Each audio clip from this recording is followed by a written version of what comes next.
Glórias a Deus, mais uma vez. Semana passada, estivemos meditando sobre o tema como cristãos somos testados por Jesus. Em todos os momentos da nossa vida, nós somos testados. O versículo que ficou na semana passada foi João capítulo 6, versos 5 e 6, que diz: levantando os olhos e vendo a multidão que vinha ter com ele, Jesus disse a Filipe: onde compraremos pão para que tenhamos o que comer? Para que tenham o que comer? Ele falava assim para pô-lo à prova, porque ele já sabia o que iria fazer. Somos testados em nosso trabalho, somos testados nas nossas escolas através de provas, e na nossa vida espiritual não é diferente. O caráter desse teste tem a ver com o crescimento no conhecimento do Senhor. Quanto mais conhecemos a Deus, mais os testes eles são aprimorados. Com eles, nós somos aprovados para passarmos para um próximo nível e assim podermos instruir os nossos irmãos em suas lutas e em suas dificuldades. Em meio a essas provas, em meio a essas lutas, nós contamos com a graça e com a misericórdia do nosso Deus. Amém? A palavra de hoje tem como título: para Jesus, 5 pães e 2 peixes é o suficiente. Quero convidar você a abrir a palavra de Deus no Evangelho de João. Nós vamos ler do versos 1 em diante. Evangelho de João, capítulo 6, verso 1 em diante.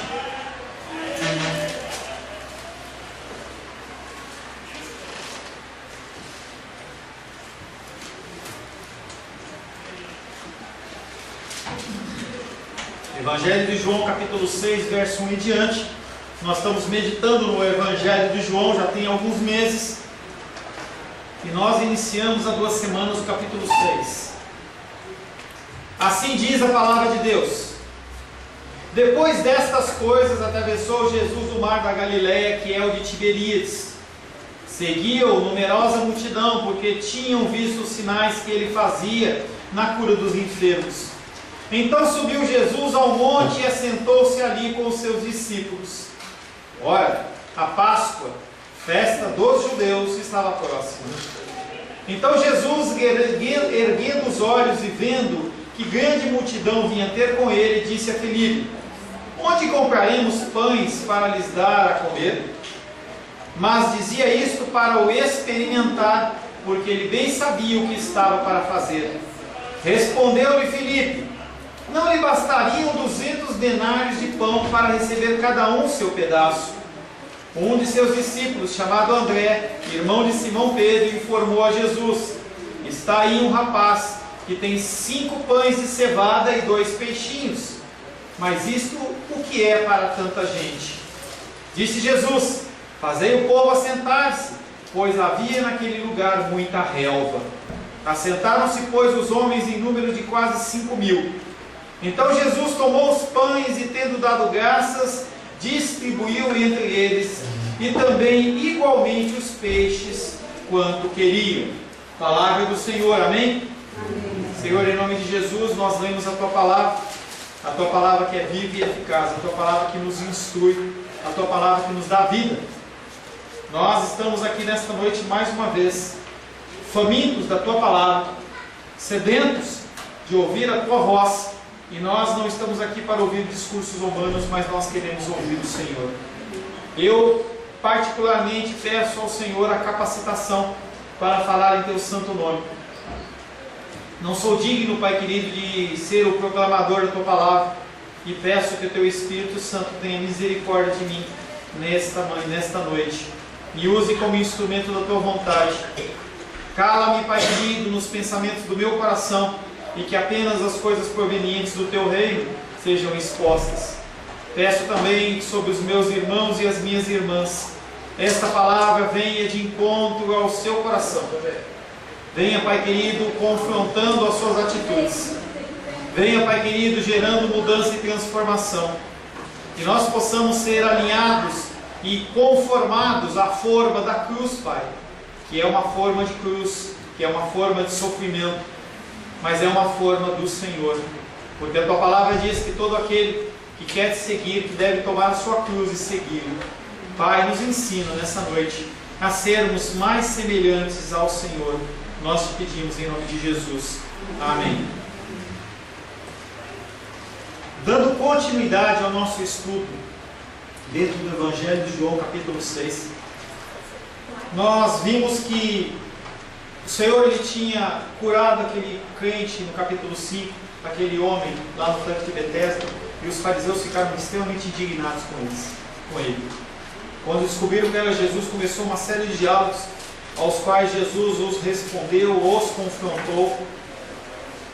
E passadas essas coisas, Jesus Cristo, já chegando à Páscoa, ele decide ir para um lugar isolado para orar, se preparar com os seus discípulos. A gente tem falado isso.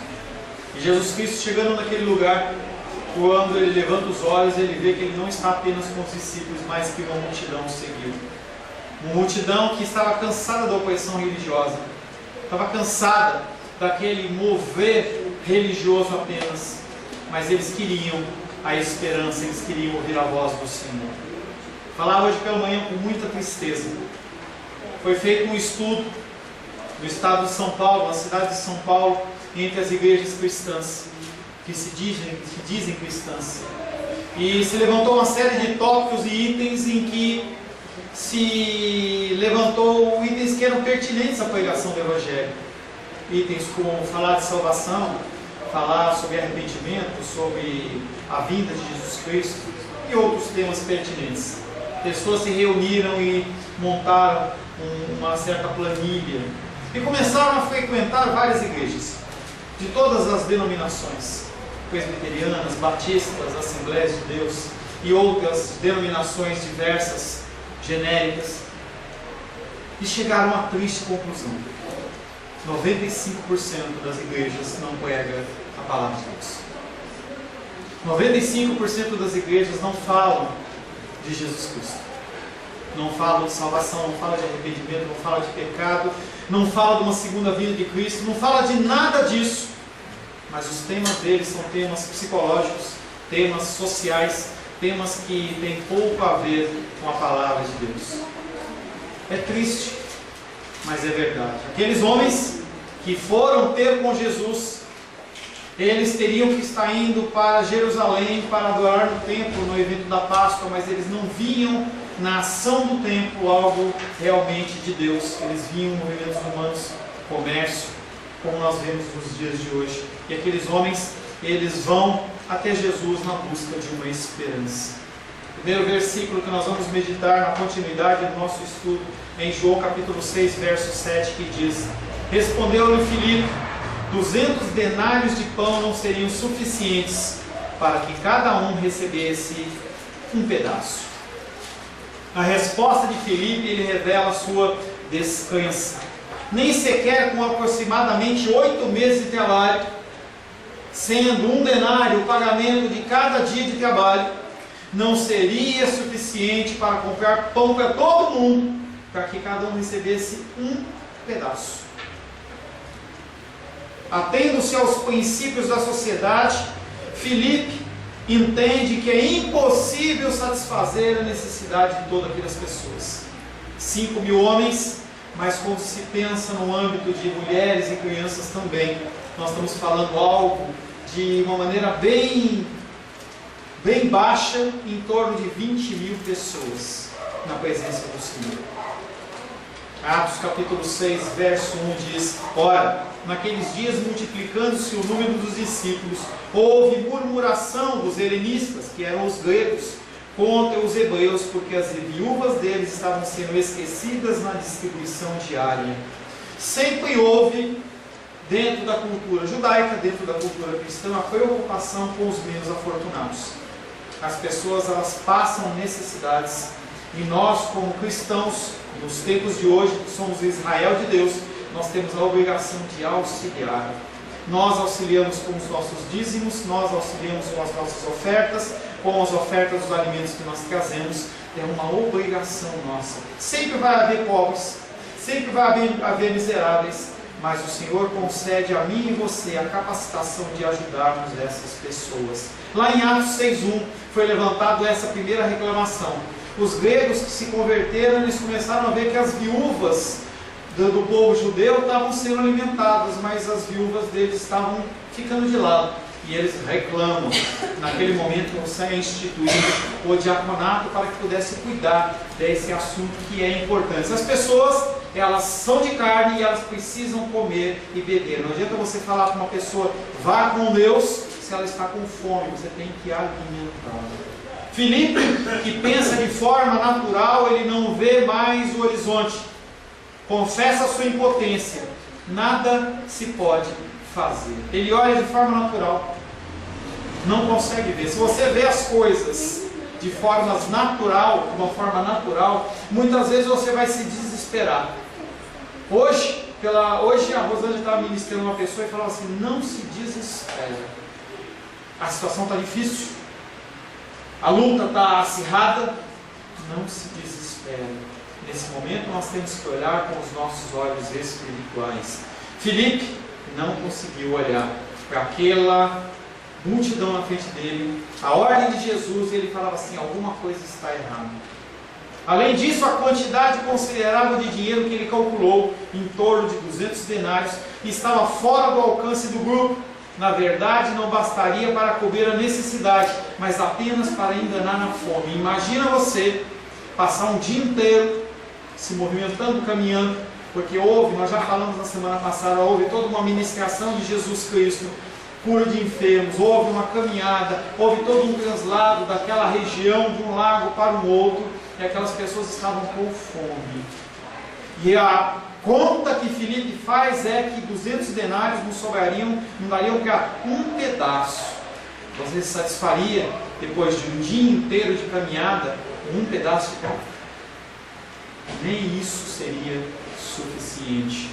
Para Filipe, o êxodo que Jesus estava propondo, não mais seria possível, porque já no antigo êxodo, já se havia preocupação da alimentação com o povo. Êxodo, capítulo 23, verso 25 diz, servireis ao Senhor vosso Deus, e Ele abençoará o vosso pão e a vossa água, e tirará do vosso meio as enfermidades. Filipe lembra desse texto, olha para a situação e fala, problema, esse êxodo que Jesus está propondo, ele não bate com a estrutura da palavra, alguma coisa está errada. Nossos olhos não podem ficar no âmbito natural, devem se estender a olhar para a esfera onde Deus habita, uma esfera onde tudo pode. Nós, quando nos deparamos com lutas financeiras, nós oramos para que o Senhor nos dê a sabedoria para que nós saiamos delas e nós possamos não só sair delas, mas possamos também abençoar as pessoas que nos rodeiam. Mesmo que seja uma coisa que aos nossos olhos não seja possível, o nosso Deus, Ele faz o impossível acontecer. Se você está perante uma enfermidade, a nossa função como pessoas crentes no Senhor é orarmos para que a cura venha. O irmão Cláudio orou pela cura dos enfermos.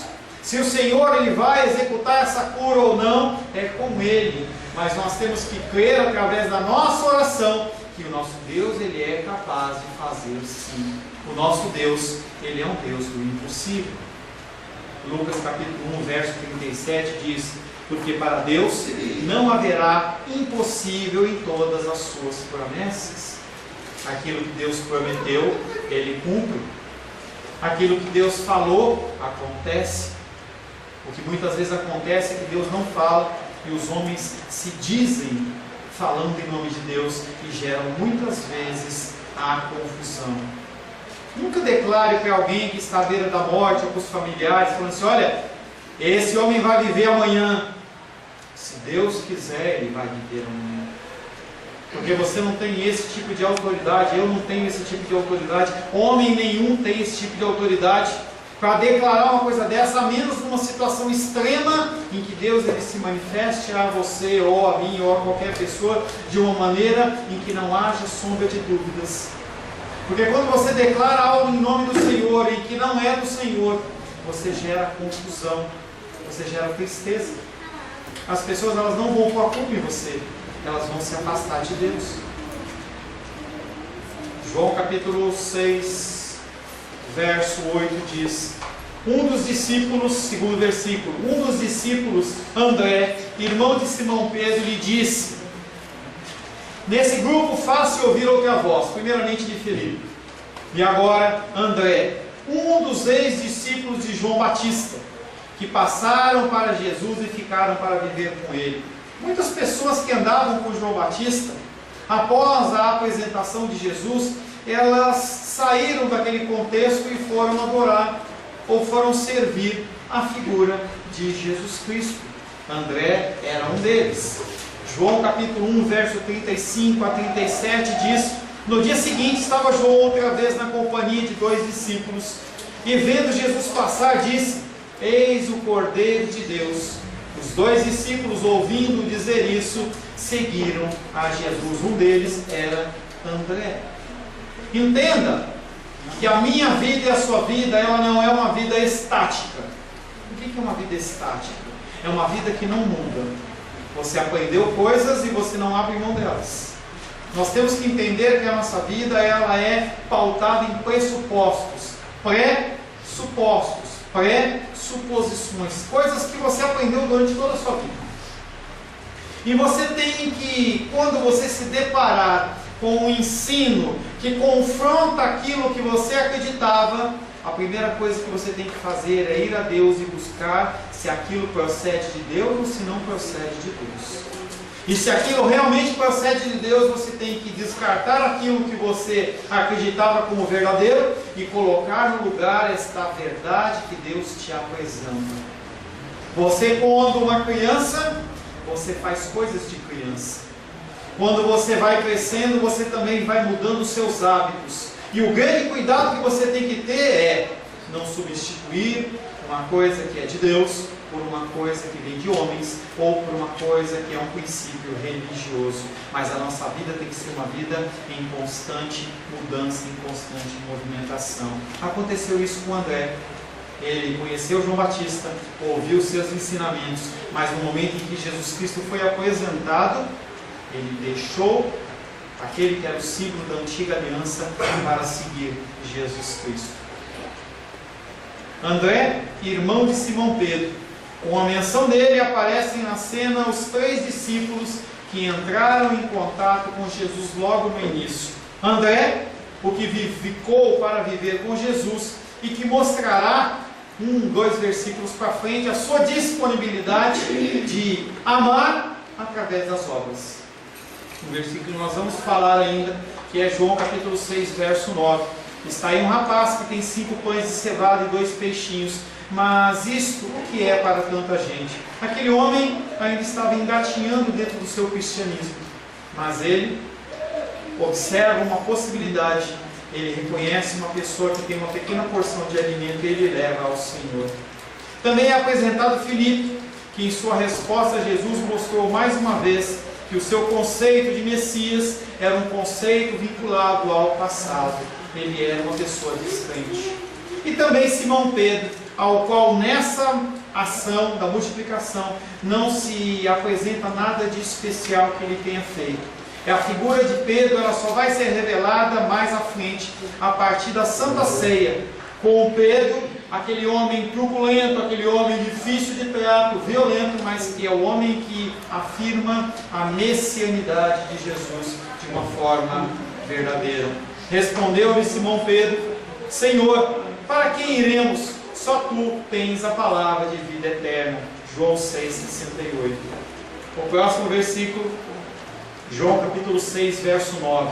Dando continuidade à frase de André, ele diz: Jesus, aqui é um rapaz que tem 5 pães de cevada e 2 peixinhos. Mas o que é isso para tanta gente? Uma frase como essa era a motivação para a gente ficar um domingo só falando sobre ele. Quantos simbolismos inseridos nesse texto. Esse versículo e o versículo 10 que nós vamos meditar ainda são versículos carregados de simbolismo, ao qual nós vamos falar. André, ele não responde nenhuma pergunta. A pergunta que foi feita por Filipe: como é que nós vamos alimentar? Ele também não pergunta nada. Ele simplesmente constata a realidade e informa para Jesus: olha, tem esse menino aqui. 5 pães de cevada e 2 peixinhos. Ele talvez pense em uma situação diferente de comprar. Jesus ele estava movimentando o contexto daqueles discípulos para eles entenderem: nós estamos saindo do contexto natural e entramos no sobrenatural. Esse contexto da pessoa precisar pagar para receber algo em troca de Deus não existe, não é abençoado, não está na palavra. Ele vê qual é a situação concreta de forma racional e apresenta os elementos disponíveis: 5 pães e 2 peixes. Provérbios 16, verso 1 diz: o coração do homem pode fazer planos, mas a resposta certa vem dos lábios do Senhor. Nós podemos fazer planos. Nós devemos fazer planos. Nós temos que olhar para as situações da vida e falar: bom, eu quero fazer tal coisa, eu quero construir tal coisa, eu quero fazer isso, eu quero fazer aquilo. E isso é natural. Se você não tem sonho, você está morto. As pessoas que não estão com sonhos, elas estão ou andando como zumbis por aí, ou então estão lá no campo da esperança, enterrados. Se você está vivo, você tem que ter sonhos. Pastor, como lidar com os sonhos? Porque eu não consigo 100% de certeza do que é de Deus e do que não é de Deus. Te confirmo que ninguém vai saber. Não há homem na terra que vai te afirmar que isso procede de Deus ou não procede de Deus. Mas há alguns indicativos, alguns elementos. Primeiro, palavra de Deus. Você tem que procurar se os seus planos eles são pautados na palavra de Deus ou se são pautados no teu coração. Tiago diz que as pessoas não recebem porque elas não pedem, e quando pedem, pedem mal, para satisfazer apenas o desejo do seu coração. Então Deus ele fala que você realmente tem que fazer planos, mas a última palavra, quem dá o amém, é o Senhor. E aí você, como servo, como submisso, você sim fala para Deus: Senhor, fiz os meus planos, mas diante da tua palavra eu me calo. Foi o que Jesus Cristo fez. Senhor, se possível, passa de mim o teu cálice, esse cálice, mas que não seja feita a minha vontade, e sim a tua vontade. É o contato de você fazer um plano e você se submeter à decisão de Deus. O coração do homem pode fazer planos, mas a resposta certa dos lábios vem do Senhor. André ele apresenta essa situação, mas e aí? O que fazer com isso? O que é isso para tanta gente? Se a gente estava numa situação difícil em pensar que com 200 denários se compraria um pedaço de pãozinho para cada um, o que é 5 peixinhos e 2 pãezinhos de cevada para 20.000 pessoas? O resultado é desencorajador. E ele fala, complementando: o que é isso para tantos? Ele queria demonstrar o seu amor através de obras, mostrando: olha, Jesus, tem aqui esse menino. Mas ele mesmo vê e fala assim: não é suficiente. É algo que não é passível de uma análise natural. Seria bom, dentro do entendimento de André, seria muito bom que as coisas acontecessem realmente como Jesus falou. Nós não temos que nos vincular a conceitos humanos. E falava hoje pela manhã, quem ouviu, ouça de novo com amor. E eu vou falar para você. A situação da nossa igreja é algo que eu falei há 2 meses atrás, eu volto a falar. A nossa arrecadação, ela está por cima, em torno de uma defasagem de quase R$2.000. Tá? Se a gente for olhar, se eu for olhar de uma maneira natural para esse tipo de situação, o que eu vou fazer? Vou pegar, fechar a igreja, vamos começar a congregar na casa de algum irmão, vamos começar a fazer uma coisa, fazer outra, porque a nossa estrutura é uma estrutura super enxuta, não há o que fazer. Vamos deixar de ajudar as pessoas? Vamos fechar? Não vamos. Eu não posso olhar de uma maneira natural para a situação. Você, dentro da sua situação, você não pode olhar de uma maneira natural, porque o nosso Deus, Ele é um Deus do impossível. Esse menino que aparece no contexto, ele tem toda uma simbologia. A figura do menino se encontra primeiramente só no Evangelho de João. Você não vê esse menino aparecendo em outros evangelhos. porque o Evangelho de João está querendo trazer uma informação a mais. Como também nós vamos ver logo à frente que Marcos tem informações que não tem no Evangelho de João. Na verdade, para o fato de satisfazer a fome daquele povo, se era menino, se era adulto, se era jovem, não faz a menor diferença. Então, se ele falou desse menino, é porque há algo que nós precisamos analisar. A figura do menino, primeiramente, representa o símbolo de dependência. Para a sua idade e condição, ele é fraco, física e socialmente. Ele é o menos recomendável para a solução de um problema. Quando você olha a cultura judaica, as crianças e as mulheres, e as viúvas e os estrangeiros, eles eram colocados de lado. Uma criança, como uma mulher, como uma viúva, ela não podia se manter. Uma criança sozinha, ela morreria. É aquele versículo que fala: deixar vir as minhas criancinhas. Ou daqueles que têm o coração como de uma criança, desses é o reino dos céus. E Jesus Cristo está fazendo uma comparação sobre a criança que é dependente e nós, como seres humanos adultos, que temos que ser dependentes do reino. Não é que você tem que ter o coração de uma criança, você tem que ser dependente como uma criança. E quanto menor a criança, mais dependente ela é. O menino, que constitui uma figura representativa da comunidade, ele é pobre. Pastor, como que você sabe que o menino é pobre? Ele tinha pães do quê? Cevada. As pessoas que eram bem de vida comiam pães de trigo e não pães de cevada. Apenas as pessoas que não tinham uma condição financeira boa comiam pães de cevada. Independente de você gostar ou não, era a condição da época. Aquele menino era uma figura pobre e representava toda aquela comunidade que não poderia adorar a Deus lá em Jerusalém, porque em Jerusalém se precisava de dinheiro para adorar a Deus. Nunca fique numa igreja onde a premissa para você adorar a Deus é você ter dinheiro. Você não precisa de dinheiro para adorar a Deus. Não há esse ensinamento na palavra de Deus. E as pessoas, elas têm apertado, têm feito com que as pessoas elas fiquem constrangidas. Você não pode adorar a Deus se você não trouxer isso, se você não fizer aquilo, se fizer aquilo outro. Não há esse tipo de instrução na palavra de Deus. E esse menino representa uma comunidade opressa pela Páscoa dos judeus, não do povo, dos judeus.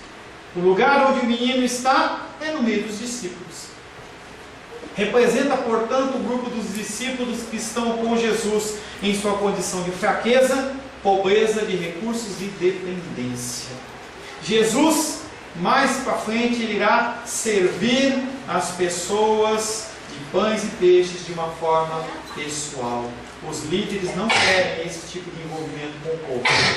Conversava com a Lu ali na porta antes da gente começar o culto da problemática de igrejas grandes. Estava conversando com um pastor amigo meu e ele falava assim que é uma grande dificuldade para ele o pastorear pessoas, uma igreja com mais de 150 pessoas.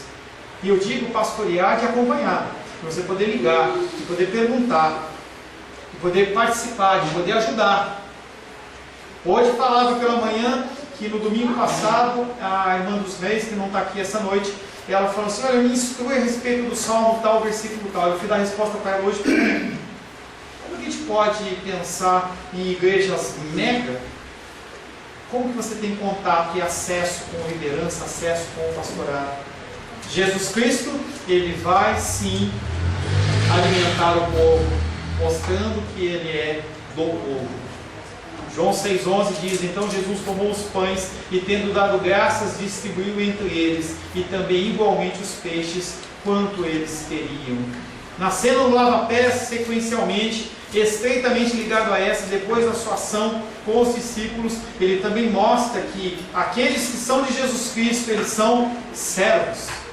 Nós não viemos aqui para ser servidos, mas para servir. A comunidade de Jesus apresenta-se, pois, perante o mundo como um grupo socialmente humilde, sem nenhuma pretensão de poder, sem dominação, dedicado apenas ao serviço dos homens. Hierarquia dentro da igreja não existe. Não há alguém que manda mais. Não há alguém que é mais poderoso. E eu recebo com muito amor e carinho quando vocês falam assim: olha, o pastor ele é o anjo da igreja, o pastor ele é o ungido do Senhor. Eu recebo com muito amor e carinho. Mas perante Deus eu sou igualzinho a você. Eu tenho uma função diferente, apenas isso. Eu tenho falado isso para você. As pessoas, elas quando passam à frente, parece que elas acham que elas são melhores que os outros. E se colocam como melhores. E as pessoas que estão do outro lado gostam de ter alguém que aparentemente é um Superman, que não peca, não erra, não falha. Mas eu sou o que mais erro e mais falho. Sou entre vocês. A menção dos pães de cevada e a resposta de André vieram de onde? Será que Jesus Cristo está criando um novo preceito? Será que nunca foi falado disso na palavra? Já foi. 2 Reis, capítulo 4, versos 42 a 44, diz algo semelhante ao que Jesus Cristo fez. Veio um homem de Baal Salisa e trouxe ao homem de Deus pães das primícias, 20 pães de cevada e espigas verdes no seu alforje. Disse Eliseu: dá ao povo para que coma. Porém seu servo lhe disse: como hei de eu pôr isso diante de 100 homens?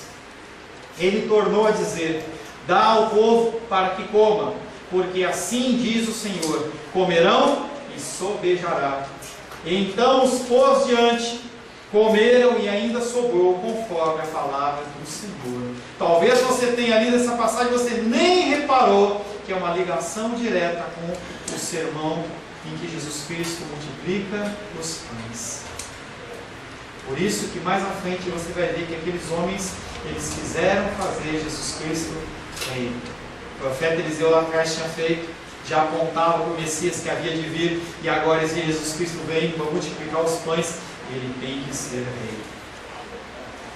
O milagre de Jesus será mais uma vez relacionado às Escrituras, fator esse que reforçará a vontade do povo mais tarde em fazê-lo rei.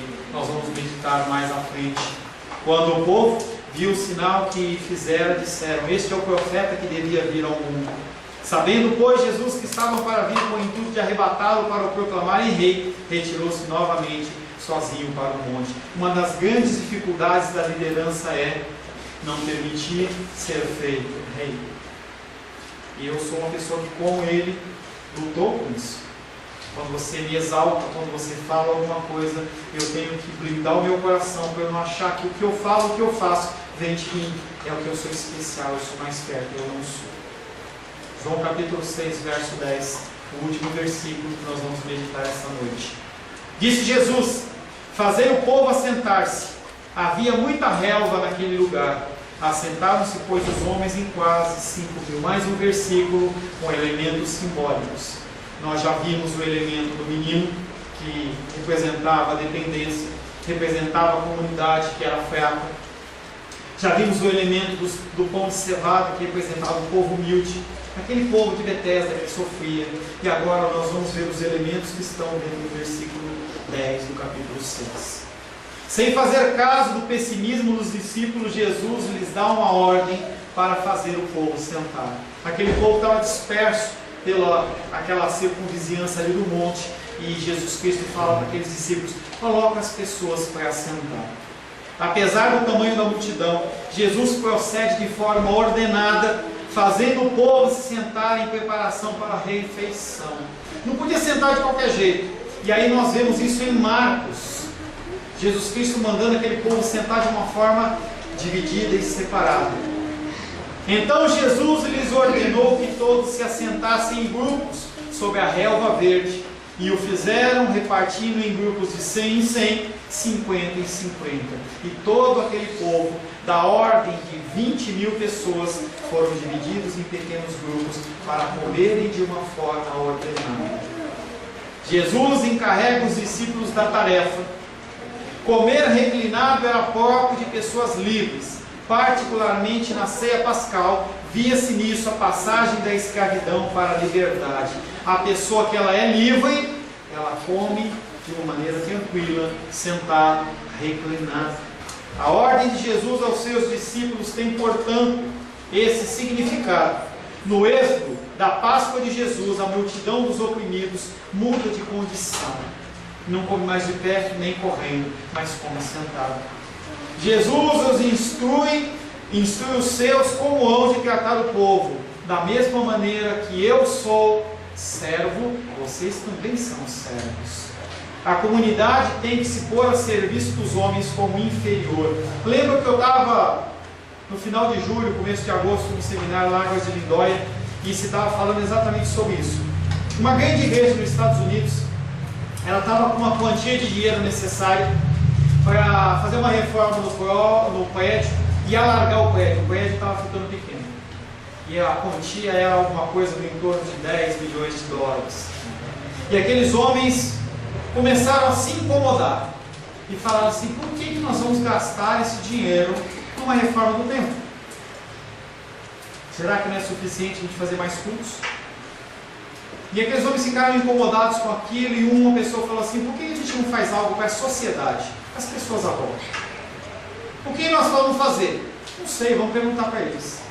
E aí fizeram uma pesquisa na sociedade e construíram um tremendo local social, com piscina, quadras de esporte, lugares para ensino, algo semelhante ao SESC, que a Claudinha trabalha, e cursos e uma série de coisas, e assim foi feito.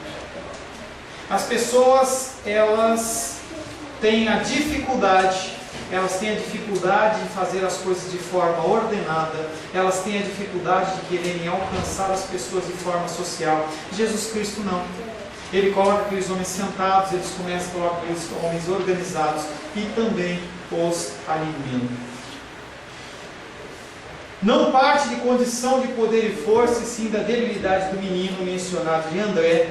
A comunidade, ela vai ser servida através da igreja. Nós, como igreja, nós temos que servir as pessoas. Mas eles não são crentes, não importa. A gente tem que se preocupar em alimentar e cuidar das pessoas. Os discípulos, com o seu serviço, dão ao povo uma dignidade igual à sua. Fazem-nos homens livres como eles o são. Os que seguiram a Jesus para o outro lado do lago, afastando-se da sociedade opressora religiosa, encontram nele estímulo e convite e esperança, e ele lhes dá consciência da sua dignidade. Nós, como servos do Senhor, temos que fazer as pessoas se sentirem dignas, se sentirem vivas. Nós temos que demonstrar o nosso amor através dos nossos bens, através dos nossos serviços, através do nosso amor. Muitas vezes nós somos as pessoas que temos o coração mais duro, e quando nós chegamos para falar do amor de Deus, nós não demonstramos amor. Nós falamos frases feitas, usamos versículos padronizados, e muitas vezes falamos para a pessoa assim: você não quer? Vai para o inferno. Ou então eu vi uma imagenzinha no Face antes de sair de vir para cá, estava assim, uma pessoa passando necessidade, uma irmã olhando para a outra falando assim: essa pessoa está passando fome, está necessidade, mas ele não quer na igreja, o que eu posso fazer? Você pode alimentar. Nós podemos alimentar as pessoas e cuidar das pessoas. Havia muita grama naquele lugar. O lugar ao qual se faz referência é uma referência ao templo. João capítulo 11, 48 diz: se o deixarmos assim, todos crerão nele. Depois virão os romanos e tomarão não só o nosso lugar, mas a própria nação. Quando nós lemos que havia relva naquele lugar, o Senhor está fazendo uma pequena analogia entre um lugar que deveria ser um lugar de sossego, um lugar que deveria ser um lugar de esperança, que era o templo e não é mais, para esse novo lugar onde há a relva, onde há a grama. Em oposição ao lugar situado em Jerusalém, onde jazia a multidão dos oprimidos. E você lembra que lá na festa dos judeus havia lá no tanque de Betesda uma multidão de pessoas opressas que eram colocadas de lado e não poderiam participar dessa festa dos judeus. A localidade onde se acha agora Jesus é o lugar onde brilha a sua glória, ou seja, onde se mostra, onde se manifesta o amor incondicional de Deus. Não há mais amor, não há mais a figura divina de Deus dentro do templo de Jerusalém. Jesus Cristo, naquele momento, naquele monte, naquele lugar, Ele estabelece um novo lugar de adoração. Ele já está começando a sinalizar que você não precisa de um lugar específico para adorar a Deus. Você adora a Deus através da sua vida, através do seu trabalho. Aonde você estiver, você pode adorar a Deus. Pastor, por que se reunir? Porque também o Senhor comanda que a gente nos reunamos. Porque nós aprendemos uns com os outros. Nós entendemos a vida em comunidade. Em oposição ao lugar situado em Jerusalém, onde jazia a multidão dos oprimidos, Jesus Cristo, Ele inaugura um novo lugar, que não é um lugar físico, mas é um lugar onde Ele está. João capítulo 1, verso 14 diz: o Verbo se fez carne e habitou entre nós, cheio de graça e de verdade, e vimos a sua glória, a glória como do unigênito do Pai. Aonde Jesus Cristo está, é lugar de adoração e manifestação de Deus. Assim, esse monte onde está assentado Jesus, torna-se o contrário, o antigo, o antagônico de Jerusalém. O Monte Santo não é mais um lugar de adoração a Deus. A grama que cobre o lugar trata-se da promessa da fecundidade própria no tempo após o milagre. A promessa da vida abundante em Cristo. E essa relva, ela simboliza isso. Um lugar em que é um lugar de deserto, é um lugar onde se manifesta a glória do Senhor também através da relva. Salmo 72, versos 16 diz: havia na terra abundância de cereais, que ondulem até os cumes dos montes, e seja a sua messe como o Líbano, e das cidades floresçam os habitantes como a erva da terra. E a Páscoa que o Messias anuncia não é uma Páscoa para você comer correndo, não é uma Páscoa do desespero, mas é uma Páscoa de tranquilidade. Ao contrário da Páscoa do êxodo judeu do Egito, em que desta maneira ou comereis lombos cingidos, sandálias nos pés e cajado na mão, comê-lo-eis à pressa. É a Páscoa do Senhor. Essa nova Páscoa de Cristo não é uma Páscoa de desespero e de correria. É a nova Páscoa dos que chegam e não dos que fogem. A primeira Páscoa simbolizava pessoas fugindo. Essa Páscoa de Cristo é uma Páscoa que simboliza a sua chegada no seio do Pai. A libertação, ela é imediata, assim como tinha sido a do invaso do tanque de Betesda. Levanta, toma o teu leito e anda. Não há religiosidade, não há um processo, mas a libertação ela é imediata. Também diferente do êxodo de Moisés, não é uma Páscoa em que cada um come na sua casa. É uma Páscoa que, como a Santa Ceia, ela é comida todos juntos. Quando nós executamos a Santa Ceia, nós distribuímos o pão e nós aguardamos para que nós possamos comer todos juntos. Quando nós distribuímos o suco de uva, que representa o sangue do Cordeiro, nós distribuímos e cada um espera para que a gente tome a Santa Ceia toda junta, diferente do que era lá no Êxodo.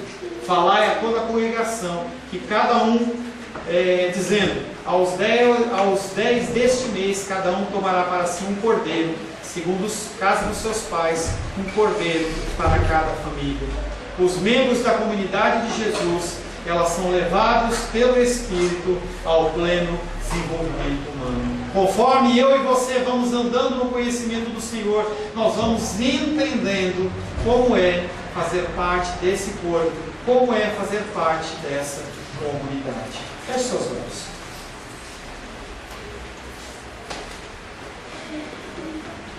Senhor Deus, andamos mais um pouco perante esse milagre que ainda está prestes a acontecer.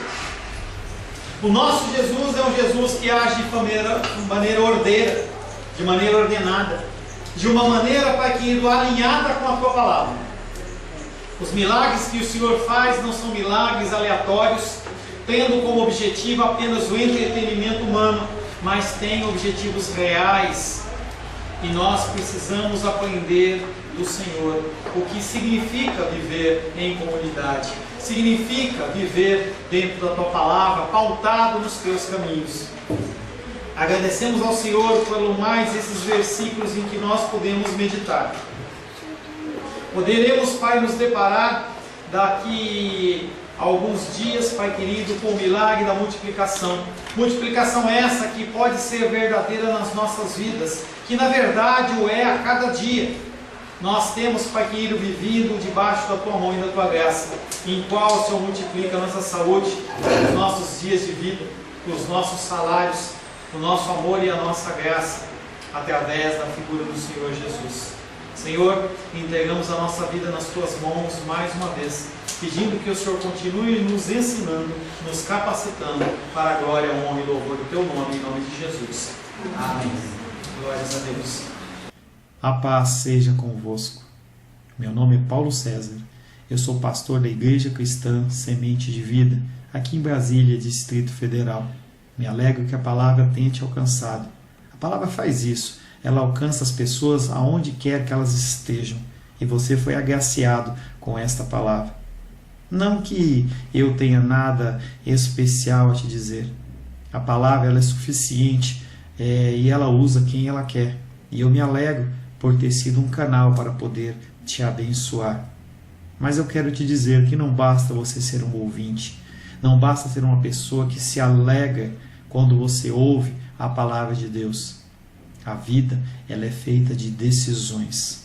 Se você está ouvindo esta palavra hoje, eu creio que o Espírito Santo tem um propósito especial com você. Muito mais do que prosperidade, muito mais do que uma cura física, uma cura emocional ou espiritual, Ele quer te alcançar para a vida eterna. Nós investimos nosso tempo, nós investimos as nossas forças em coisas terrenas, mas o Senhor Ele tem muito mais a oferecer. Ele tem sim para você a cura, Ele tem sim para você a prosperidade, mas Ele tem muito mais que isso. Submeta-se a um Deus que Ele é capaz de mudar e transformar a sua vida por completo. Creio que o Espírito Santo Ele é capaz de tocar o teu coração. Quero pedir que você curve a sua cabeça. Senhor, em nome de Jesus, coloco na tua presença essa vida que ouve esta ministração, que ouve esta palavra.